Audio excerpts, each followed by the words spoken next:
Kasi si SJ, napapansin mo, ang tagal nang wala dito ngayon. Try natin ang long distance relationship. Kamusta ka dyan?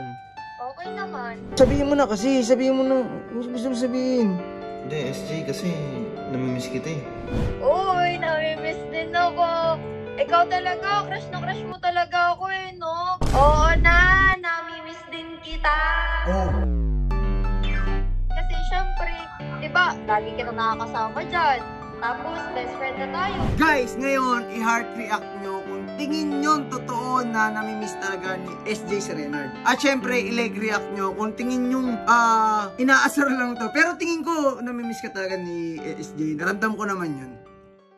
Yun naman guys, ang busy naman ng mga person dito. O ayan guys, nag-grocery sila, nag-grocery kami. Ngayon, inaayos na. At syempre, Renard! Bisa mo, may sasabihin ako sa'yo. Parang bigat na bigat ka, yun lang yung binuwat mo, bigat-bigat ka. Babe, makikibidyo nga ako babe. Yan, ngayon, may iniisip akong ideas. Tara, babe. Sa taas tayo. Ayan, ngayon, ganito. Kasi si SJ, napapansin mo, ang tagal nang wala dito ngayon. Oh, saan ba nagpunta yun? Syempre, ikaw yung magtatanong nun. Kasi nga, ngayon, paparamdam mo sa kanya yung long distance relationship. Naku, di ko naman jowain eh. Pero, syempre, paano nga kung maging jowa mo? O, payag ka ba long distance relationship kayo? Sa akin, clingy ako eh. Hindi siguro, di ko ako yung amin nun. Clingy? Tangina mo, clingy ba yun? Mukha ka mang clingy. Clingy ako sa person, pero hindi pa kasi ako ano eh. Di pa kami, alam mo yun, ganun. Tangina mo, hindi ka nga makaumamin, clingy ka bang hayop ka? Nahiya lang ako. Pero yun nga, tatawagan ko si SJ. Siyempre, ikaw yung magtanong kung asan siya. At siyempre, sabihin mo, kung hindi mo kaya sabihin ng personal, sabihin mo ng video call. O, game, try natin ang long distance relationship. Feeling mo lang na kayo, tapos tatawagan natin. Baka mapahiya naman ako dyan kay Insay ah. Ano mapahiya? Hindi yan. Sige, tatawagan natin ha. Okay, ayan. Si SJ, tatawagan natin. Kasi tagal mo na rin din nakikita. Ngayon, eto na. Wait lang. Iwanagan muna natin. Okay, ayan, eto SJ.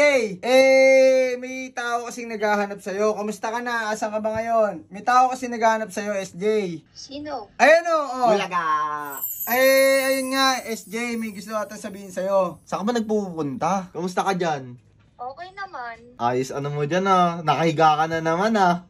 Syempre, anong oras na matutulog na ako eh. Anong naiga eh? Anong oras na 9 PM? Sabihin mo na kasi gusto mo sabihin. Anong aga? Aga matulog ba? Kailan ka ba babalik? Next week pa. Tagal naman. Bumalik ka na kaya ngayon? Ha?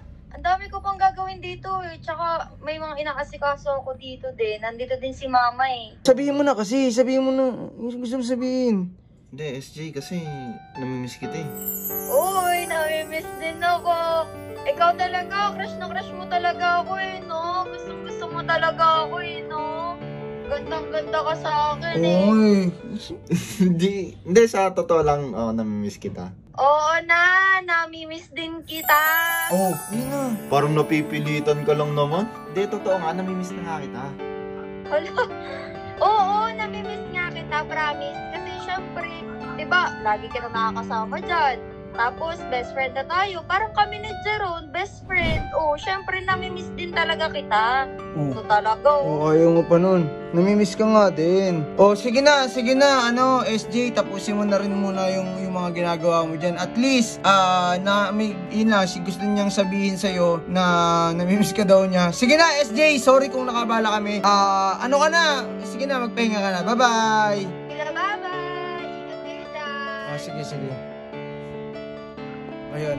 Guys, ngayon, i-heart react nyo kung tingin nyo totoo na namimiss talaga ni SJ si Renard. At syempre, i-like react nyo kung tingin nyo inaasar lang to. Pero tingin ko, namimiss ka talaga ni SJ. Naramdam ko naman yun.